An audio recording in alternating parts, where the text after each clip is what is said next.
close na natin yung door. Ang lamig. Daming snow. Okay. Bye. Ay, grabe yung face. Yung jacket natin. Okay. Bye. Hanggang doon lang eh.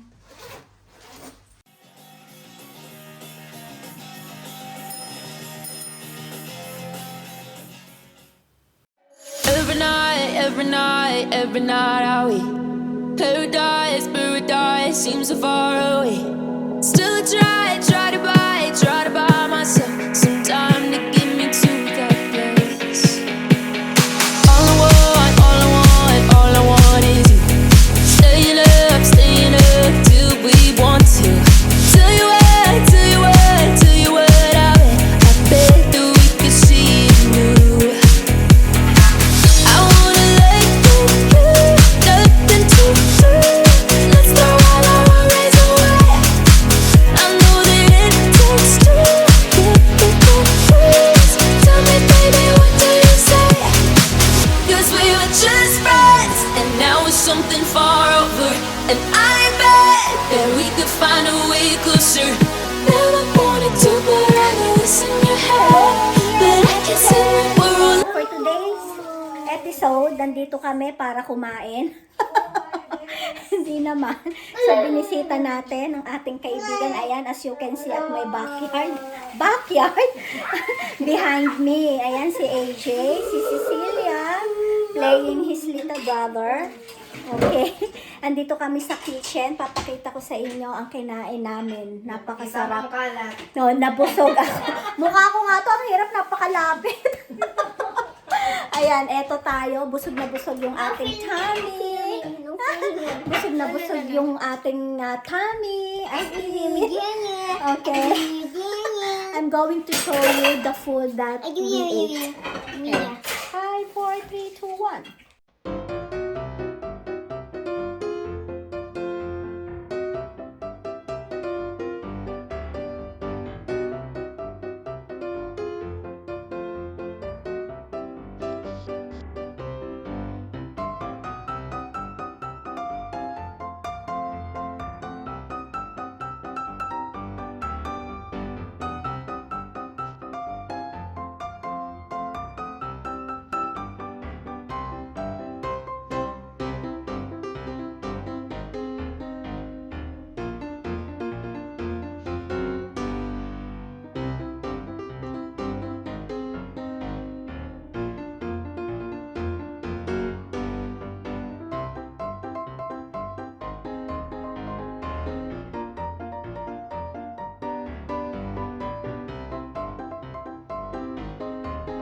Pizza. Ayan na Ate Maribel yung pizza. Salamat sa blessings. O, diba? Ito yung isa. Ayan, nakasala ng isa doon.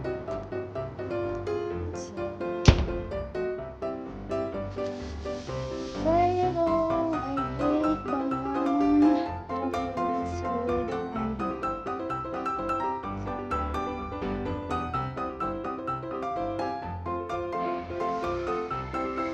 Hi! Hello, mga sis! Ayan, papalit tayo. Hello, welcome to Rick's Baby Star! So, ito, ano ko muna, test ko muna yung outfit ko. Ito yung ating outfit na alam Zara, na ating OOTD, ating cohorts, ayan, na best. With 1, 2, 3, 4, 5 na bottom. 5 bottom, so kung meron siyang papel. Itong belt na to is, pwede nilagay in front or, sa back, sa likod, okay? Ayan, so punch natin yung siya.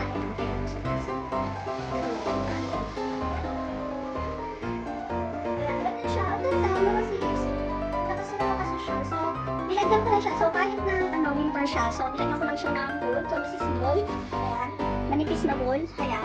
So, para hindi siya malamig. And then, syempre, dito siya. Nagkakaroon ko. So, hindi tayo nabigyan kapag we are going out. Diba? Maganda siya. So, but anyway, ito, i-ano natin to.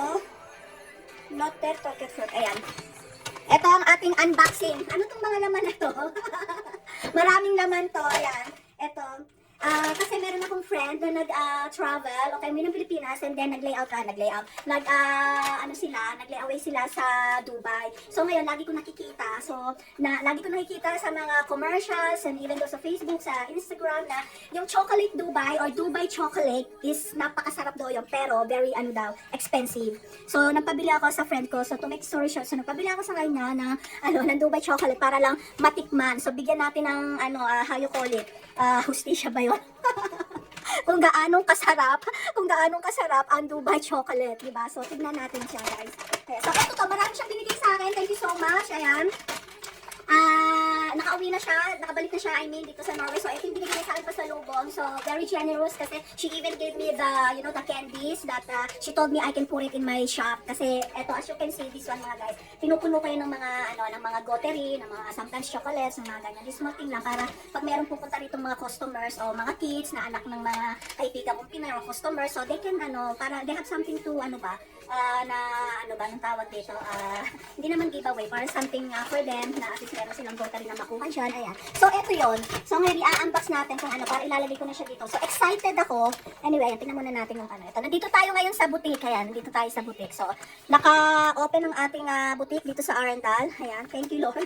So, i-manifest natin yan na kahit anong lakas ng snow, di ba? Kahit ang lakas-lakas ng snow, bumabagyo man dito ng snow, kailangan i-manifest natin na mag-o-open tayo ng boutique. Kasi last week na kailang days ako na-close yung boutique because of the snow. So, ngayon, today, marami pa din snow, nag-i-snow pa rin. So, sabi ko, okay, I'm going to my boutique. Mag-o-open pa rin ako. Kasi may mga tao pa rin kasi nag-drop by. So, we don't know. So, everyday talaga, meron pa rin. So, at least, diba? Ayan. But anyway, eto na, unboxing. Okay.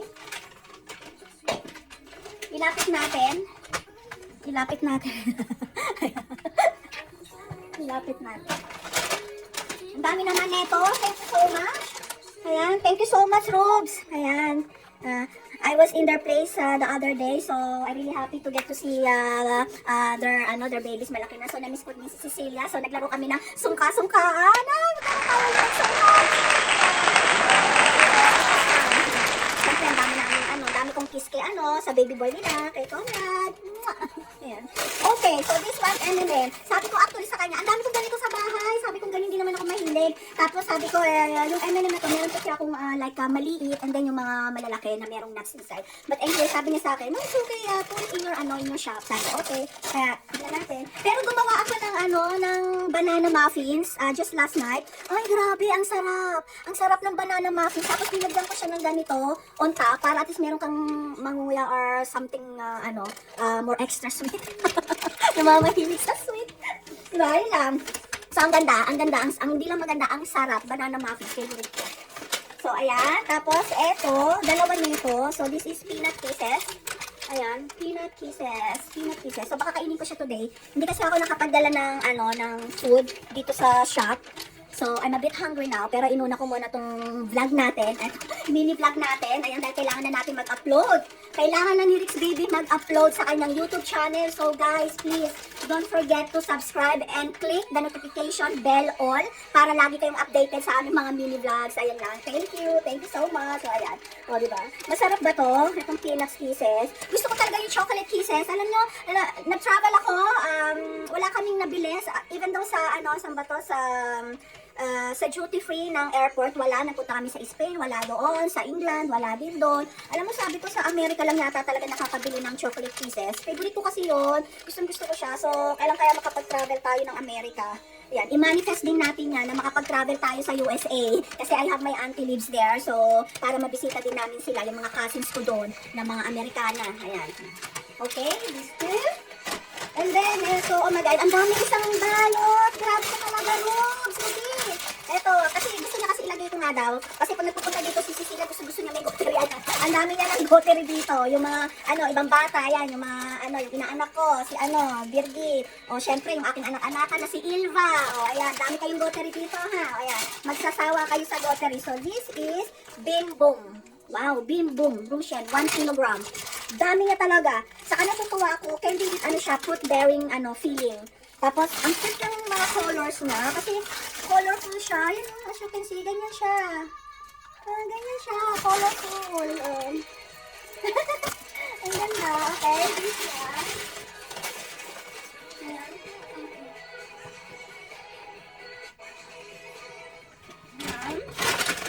And then this one, etong mga chocolate na candies na Gottery, ayan. Nilagyan niya ako sa Ziploc.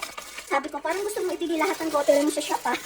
Hindi naman kasi ako talaga mahilig. Actually, kasi sa bahay namin, actually, nagka-cut down ako bumili kasi kailangan ng asawa ko saka ako na mag-cut down ng mga... Ako hindi naman ako talaga mahilig personally, pero yung kasama ko sa buhay, grabe. As in, super like yung Gottery, mga chocolates, mga ganun snack. Unhealthy, di ba? Oh, ganyan. But anyway, ayan. So, sa mga kids, ayan, gusto nila. Ayan, marami tayo. Eto na, hinihintay! Grabe, napatalo. So, sobrang excited. Eto na, guys. Pero ako na hinihintay ko na chocolate from Dubai. There you go. Here, it's a caramel milka chocolate. From Dubai, original from Dubai. So, meron lang daw siyang 2 flavors, sabi ng friend ko. So, yung natikman niya ng flavor is, actually natikman niya pareho. So, one is yung dark chocolate, and this one na binigay niya sa akin, this is pistachio. Ayan, pistachio na flavor. So, ngayon titikman natin tong pistachio flavor. O, diba? Kung gaano siyang kasarap at kung worth it yung napaka-expensive na bumili ka ng chocolate na ganitong kaliit lang. O, diba? So, ganito lang siya. So, that's it, guys. So, I hope you like this mini vlog. So, comment down below kung may mga gusto pa kayo na, na i-vlog ko. Mga sisis, o guys, mga followers, mga netizens out there, family, friends, mga ganyan. Sige, mag-down lang kayo dyan. Ay, mag-comment down below lang kayo dyan. Excited ako! Oh my gosh! Excited ako! OMG! I'm so excited to taste this Dubai chocolate. O, di ba kahit wala ako sa Dubai, kahit hindi pa ako nakakarating ng Dubai, so at least nakakuha tayo ng chocolate at matitikman natin tong chocolate from Dubai. Thank you, guys! God bless you all. God bless us. And happy blessed Monday, everyone. Heart, follow and subscribe, Rix Baby. And follow our Modelo Classic on Facebook sa mga malapit dito sa akin. You can anytime visit me here in my shop. And of course, meron akong contact number or mobile number na nakalagay sa door ng ating shop kapag close ako. So you can just contact me kapag may gusto kayong tingnan or bilhin dito sa ating Modelo Classic Outlet Boutique in Arendal. Thank you. Thank you, Lord. Bye, everyone. God bless.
The oil now, and this is the brown sugar, and then this is our glutinous rice. Ayan. Lagay lang natin. Ayan.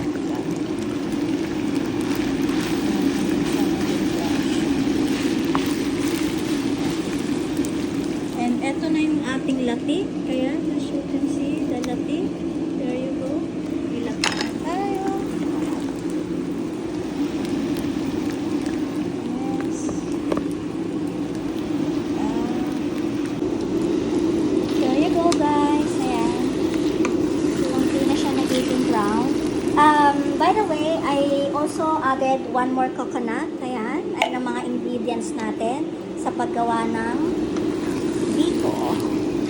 Ayan. Tagalog na biko to, guys. Ayan. So, titignan natin.